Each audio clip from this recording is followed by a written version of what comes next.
اللہم صلی علی محمد و آل محمد۔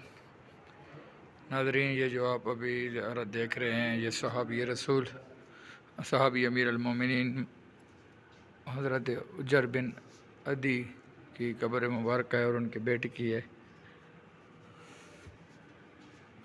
اس وقت امیر شام نے جناب اجر بن عدی کو شہید کرایا تھا، اور جب آپ کی شہادت کا وقت آیا تو آپ نے فرمایا کہ مجھے 2 رکعت نماز پڑھنے دو اور مجھے غسل کرنے دو۔ تو انہوں نے کہا کہ یہاں پانی ہے نہیں، تو پھر ایک چشمہ جاری ہوا جس سے حضرت اجر بن عدی نے غسل فرمایا تھا اور 2 رکعت نماز ادا کی تھی۔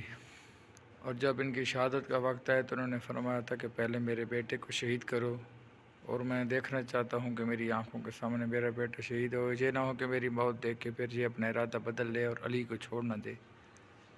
تو اتنے عظیم صحابی امیر المومنین ہیں اجر بن عدی، شام میں ان کی زیارت واقع ہے۔